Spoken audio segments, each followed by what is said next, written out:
अस्सलाम वालेकुम गाइस, मेरा नाम है अली और मैं अपने channel daily horror stories bye Ali से आपके सामने मौजूद हूँ।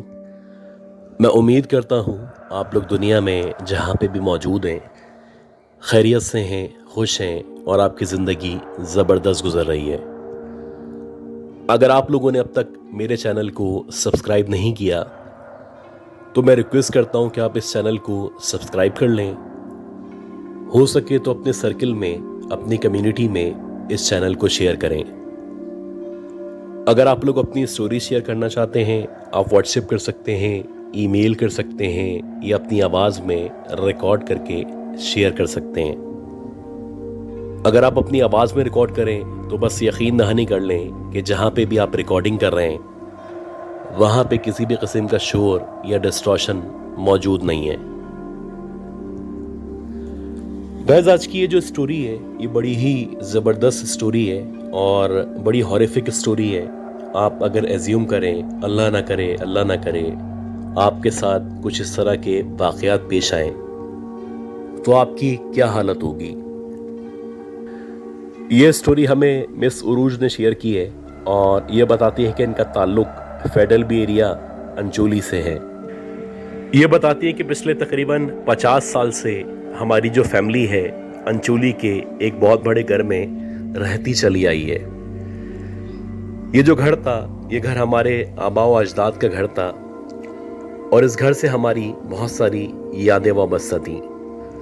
हमारे दादा सोमो सलात के पाबंद थे, शुरू से ही नमाज का और इन चीज़ों का बहुत ही ख्याल रखा करते थे। उनकी पूरी कोशिश होती थी कि घर को साफ सुथरा रखें और घर में जितने भी लोग मौजूद हैं सबको ना सिर्फ नमाज पढ़वाएं बल्कि उनको तमाम दीगर बुरी चीज़ों से महफूज रखने की कोशिश करें।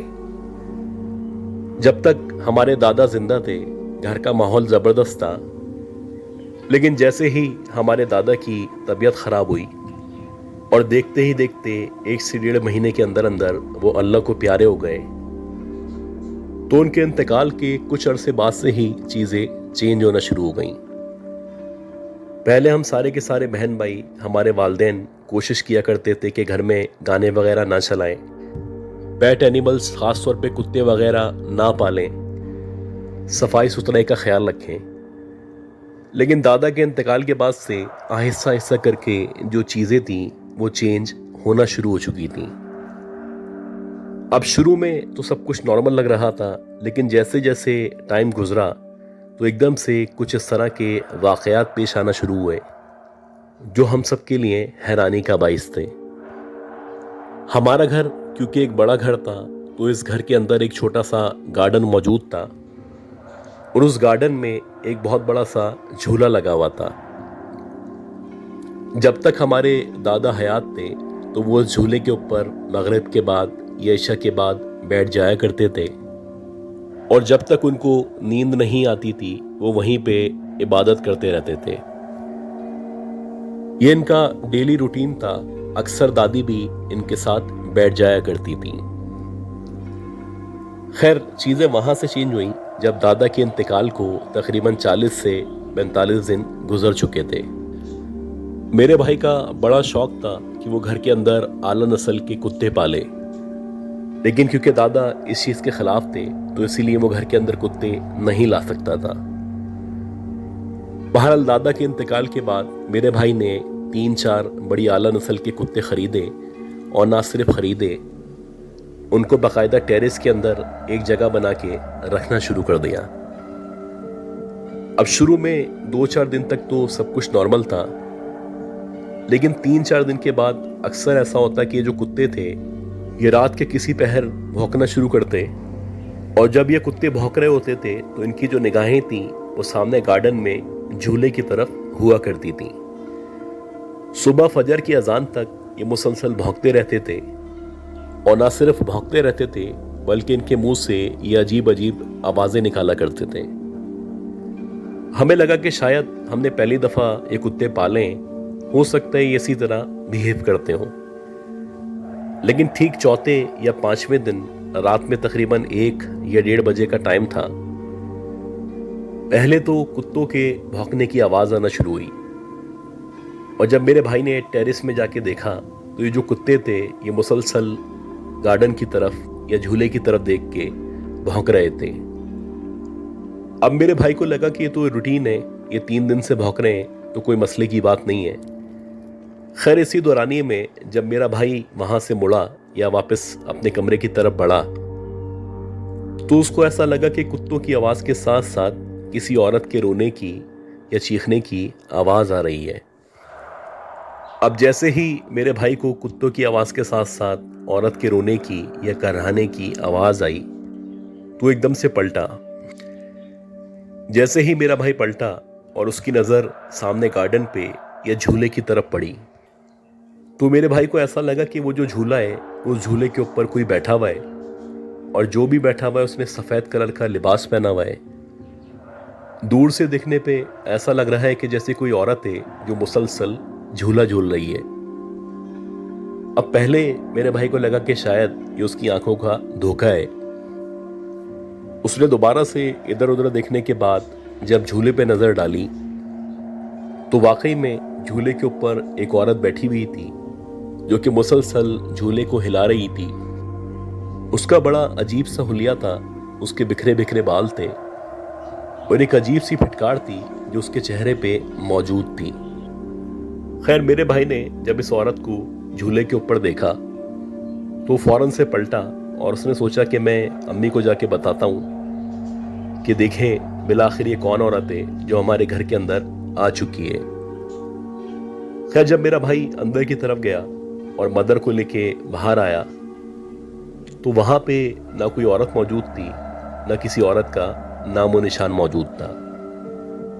लेकिन जो झूला गार्डन में लगा हुआ था वो मुसलसल हिल रहा था और ऐसा लग रहा था कि जैसे वाकई में कुछ सेकंड्स पहले कोई यहाँ पे बैठा हुआ था और यहाँ से उठ के चला गया है। इसी तरह कुछ मजीद टाइम गुजरा और एक रात ऐसा हुआ कि रात के तकरीबन 10 साढ़े 10 बजे का टाइम था।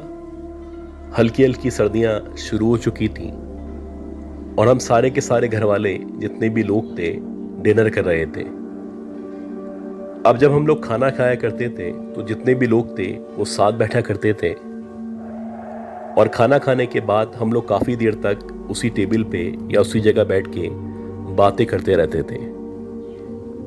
तो वैसे ही जब खाना ख़त्म हुआ और घर वाले आपस में बातें करने लगे तो जो मेरे भाई ने टेरेस के अंदर कुत्ते पाले हुए थे वो एकदम से अजीब सी आवाज़ निकालने लगे जैसे कि आमतौर पे कुत्ते रोया करते हैं।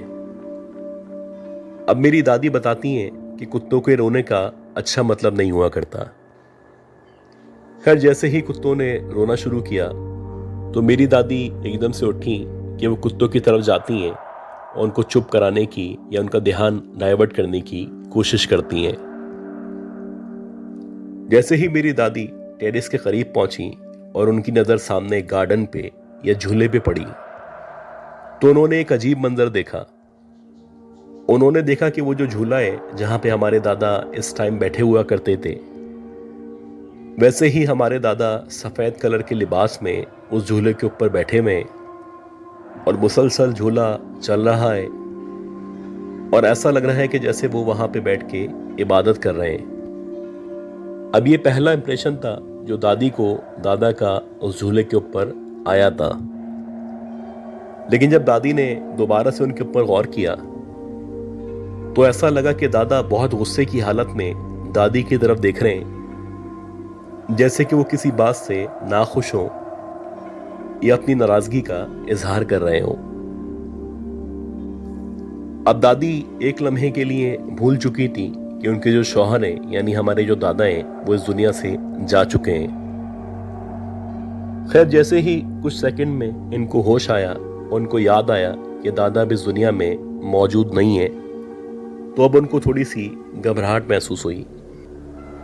खैर इन्होंने पीछे पलट के मेरे फादर को आवाज़ दी और जैसे ही इन्होंने मेरे फादर को पलट के आवाज़ दी और दोबारा से वहाँ झूले की तरफ देखा तो वहाँ पे ना दादा मौजूद थे ना उनका कोई नामो निशान मौजूद था।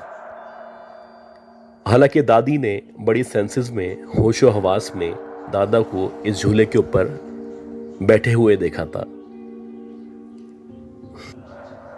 खैर, जब मेरे फादर वहाँ पे पहुँचे और उन्होंने दादी से पूछा तो दादी ने एकदम से रोना शुरू कर दिया और रोते रोते बताया कि अभी कुछ देर पहले तुम्हारे दादा इस झूले के ऊपर बैठे हुए नजर आए थे। अब मेरे जो फादर थे उन्होंने इनको यही समझाया, हो सकता है कि आप उनको मिस कर रही हो या आपको उनकी याद आ रही हो, जिस वजह से आपको ऐसा लगा हो कि दादा वहां पे मौजूद हैं। इस दुनिया से दादा हमेशा के लिए जा चुके हैं। अब दादा का यहाँ पे मौजूद होना या नजर आना नामुमकिन है। खैर, कुछ देर जब मेरे फादर ने मेरी दादी को समझाया तो उनको भी रियलाइज हुआ कि वाकई में दादा का यहाँ पे मौजूद होना मुमकिन नहीं है। हो सकता है ये उनका वहम हो या वो उनको ज्यादा मिस कर रही हो। इसी तरह टाइम गुजरता रहा और हमारे घर में मुख्तलिफ चीज़ें होना शुरू हो गईं। जैसे कि इसके बाद से हमारे घर में बात बात पे बहस होने लगी, और ना सिर्फ बहस होती बल्कि बहस लड़ाई में तब्दील हो जाया करती। हालांकि इससे पहले हमारे घर में बहुत इत्तेहाद था, सब मिलकर रहा करते थे और किसी भी तरह आपस में लड़ना या बहस करना मुमकिन ही नहीं था। इसके साथ साथ अक्सर ऐसा होता कि जो हमारे घर में पैसे रखे होते थे, आप जहां पे भी रख दें वो वहां से गायब हो जाया करते थे, और इन पैसों के गायब होने की वजह से आपस में भी इख्तलाफात होते। कोई कहता कि ये पैसे इसने ले लिए होंगे, कोई कहता कि ये आपके बच्चे ने निकाल लिए होंगे। मतलब इस बात पे भी बहस हो जाती, लड़ाई शुरू हो जाती। इसके अलावा अक्सर ऐसा होता कि जो हमारे नए कपड़े थे, जब हम वो पहनने के लिए निकालते या उनको प्रेस करने के लिए बाहर निकालते तो उनको अजीब तरीके से काटा गया होता। ऐसा लगता कि किसी ने बाकायदा गोल सुराख किया है, और देखने से लगता ही नहीं था कि किसी चूहे ने इनको काटा होगा। अब दिन ब दिन जो सूरत हाल थी वो खराब से खराब होती चली जा रही थी। मेरी मदर का ख्याल था कि हमें इस हवाले से किसी आलिम दीन से या किसी आमिल से राब्ता करना चाहिए, जबकि जो मेरे फादर थे वो इन सब बातों को नहीं माना करते थे। उनका ये कहना था कि जन्नात वगैरह हो सकते हैं, लेकिन ये जो कपड़े काटने की बात है या पैसे आगे पीछे होने की बात है, इसके अंदर यकीनन कोई ना कोई घर का बंदा है जो इन्वॉल्व है। अब क्योंकि हमारी जॉइंट फैमिली थी तो एक दूसरे पे इल्ज़ाम लगाना या एक दूसरे को कसूरवार ठहराना बहुत ही आसान था। एक दफ़ा ऐसा हुआ कि रात के तकरीबन 9, साढ़े 9 बजे का टाइम था। मेरी मदर ने मेरी बहन को कहा कि आओ मैं तुम्हारे बाल बना देती हूँ। जैसे कि नॉर्मली हुआ करता है कि मदर जो है वो अपने बच्चियों के या अपनी बेटियों के बाल बनाया करती हैं। खैर, जब मेरी मदर ने मेरी बहन के बाल बनाना शुरू किए तो कंघी करते करते इनको ऐसा महसूस हुआ कि जो बाल हैं ये जगह जगह से अजीब तरीके से कटे हुए हैं, और ये वैसे नहीं कटे कि जैसे आमतौर पे गलती से कोई कैंची लग जाती है या कोई गलती हो जाती है। ये बाकायदा महसूस हो रहा था कि किसी ने जानबूझ के मुख्तलिफ जगहों से, मुख्तलिफ एंगल से बालों को काटा है। जैसे कि लोग आमतौर पे जादू के लिए या इस तरह के बुरे अमाल के लिए बालों का इस्तेमाल किया करते हैं। अब ये वो पॉइंट था जब मेरी मदर ने मेरे फादर को कन्विंस किया कि अब किसी न किसी आमिल से या किसी इस तरह के बंदे से राब्ता करें जिसके साथ हम ये सारी की सारी बातें शेयर कर सकें और जो कुछ हमारे घर में हो रहा है ये ख़त्म हो सके। खैर, मुख्तलिफ लोगों से बातचीत की गई, मुख्तलिफ लोगों को अप्रोच किया गया। बिलाखिर एक साहब का पता चला और उनके बारे में कहा जाता था कि पिछले 30 सालों से उस तरह के मामलात को देखा करते हैं। खैर, जब उन साहब से राब्ता किया गया तो इत्तफाक से वो बिजी थे, उनकी फैमिली में किसी की शादी चल रही थी। उन्होंने कहा कि आप मुझे 2 दिन का टाइम दे दें, 2 दिन बाद मैं आपके घर का चक्कर लगाऊंगा। अब ये जो 2 दिन थे ये हमारे ऊपर बड़े भारी दिन थे। बात बात पे हम सब की लड़ाई हो जाती, बात बात पे हम लोग एक दूसरे से लड़ना शुरू कर देते। और इसके साथ साथ इन 2 दिनों के अंदर एक दफ़ा ऐसा हुआ कि मेरा भाई अपने दोस्तों के साथ बाहर गया हुआ था और उसको वापस आते आते रात के तकरीबन 1:30 या 1:45 बज चुके थे। खैर, जब वो वापस आया और वो गेट से एंटर होके अपने कमरे की तरफ या अंदर की तरफ बढ़ रहा था, तो उसको एकदम से झूले के हिलने की या उसके मूव होने की आवाज़ आई। जैसे ही मेरे भाई को झूले के हिलने की आवाज़ आई तो उसने पलट के पीछे की तरफ देखा। वो बताता है कि जैसे ही उसने झूले की तरफ देखा तो उसने देखा कि जो हमारे दादा हैं, जिनका इंतकाल हो चुका है, वो झूले के ऊपर बैठे हुए हैं और बहुत ही गुस्से से मेरे भाई की तरफ देख रहे हैं। अब मेरे भाई ने जैसे ही मरहूम दादा को झूले के ऊपर देखा तो फौरन से पलटा और भागता हुआ जैसे तैसे घर के अंदर या कमरे के अंदर एंटर हो गया। अंदर आके उसने मेरी मदर को हम सबको बताया कि बाहर झूले के ऊपर दादा बैठे हुए हैं। बहरहाल मेरी दादी, मेरी अम्मी, ये दोनों जब बाहर की तरफ गए तो वहां पे झूला हिल रहा था, लेकिन दादा मौजूद नहीं थे। बड़ी मुश्किल से ये रात गुजरी, बल्कि आप समझ लें कि बड़ी मुश्किल से ये 2 दिन गुजरे। हम सारे के सारे शदीद खौफ के आलम में थे और हम बुरी तरह डर चुके थे। दादा का इस दुनिया से जाने के बाद नजर आना ये बड़ा हैरान कुन था। खैर, वो जो आमिल थे वो 2 दिन बाद हमारे घर आए। उन्होंने हमारे घर का मुकम्मल तौर पे जायजा लिया और जायजा लेने के बाद उन्होंने मेरे जो फादर थे उनसे बातचीत की। उन्होंने बताया कि 2 बातें हैं। एक बात तो यह है कि आपका जो घर था, यहाँ पे बहुत पहले से कुछ नेगेटिव एनर्जीज मौजूद थी, या आप समझ लें कि कुछ बुरे असरात थे जो यहाँ पे मौजूद थे। और मेरे अंदाजे के मुताबिक आपके जो फादर थे, यानी जो हमारे दादा थे, वो क्योंकि बाअमल शख्स थे, नमाजी थे, वो सोम सलात के पाबंद थे, तो उनको अपनी ज़िंदगी में ही पता चल चुका था कि इस घर के अंदर बुरे असरात या बुरे जन्नात मौजूद हैं। इसीलिए वो इस घर को पाक साफ रखते थे, तिलावत करते थे। ख़ास तौर पे जो घर का आखिर का हिस्सा है, यानी जहाँ पे गार्डन मौजूद है या जहाँ पे झूला मौजूद है, इस हिस्से में बुरे जन्नात मौजूद हैं। तो वो हो सकता है रात में इसीलिए यहाँ पे बैठ के जिक्र करते हो, ताकि जो भी बुरे जन्नात हैं वो यहीं तक महदूद रहें और वो घर के अंदर या आपकी ज़िंदगियों में आपको परेशान ना कर सकें। लिहाजा जब तक वो जिंदा थे वो अपने तौर पे वज़ाइफ करते रहे या इन बुरे जन्नात को रोकते रहे। उनके इंतकाल के बाद एक तो वज़ाइफ पढ़ना ख़त्म हो गया और दूसरी बात यह है कि आपने अपने घर के अंदर पाकी नापाकी का ना ख्याल रखा, बल्कि आपने अपने घर के अंदर कुत्ते पाल लिए। तो दादा नाराज़ इसलिए हैं कि आप इस घर को पाक साफ करें, इन कुत्तों को यहाँ से बाहर निकालें, क्योंकि जब ये घर पाक साफ होगा, आप यहाँ पे जिक्र अस्कार करेंगे, तो जो भी बुरे जन्नात हैं वो भी महदूद हो जाएंगे और ना आपको वो नजर आएंगे और ना ही आपको नुकसान पहुंचा सकेंगे। खैर, इनकी ये जो बात थी बड़ी माकूल बात थी और इनके कहे हुए मामलात के मुताबिक हम लोगों ने सबसे पहले इन कुत्तों को यहाँ से बाहर निकाला। उसके बाद पूरे घर को हमने धोने के बाद यहाँ पे कुरान खानी करवाई और मुसलसल 40 से 41 दिन तक सूरह बकरा की तिलावत करते रहे। ये बताती हैं कि उसके बाद से अल्हम्दुलिल्लाह हमारे घर में जो भी मामलात थे वो सारे के सारे ख़त्म हो गए और उसके बाद से ना हमें दादा नज़र आए और ना ही किसी औरत के रोने की या कराहने की आवाज़ें सुनाई दी। कभी कभी आपकी ज़िंदगी में आप ऐसी गलतियां करते हैं जिनको आप गलती नहीं समझ रहे होते, लेकिन असल में वही वो गलतियां होती हैं जिनकी वजह से आपकी ज़िंदगी डिस्टर्ब हो जाती है। गाइस, उम्मीद करता हूँ ये जो स्टोरी मैंने शेयर की है, ये स्टोरी आप लोगों को पसंद आई होगी।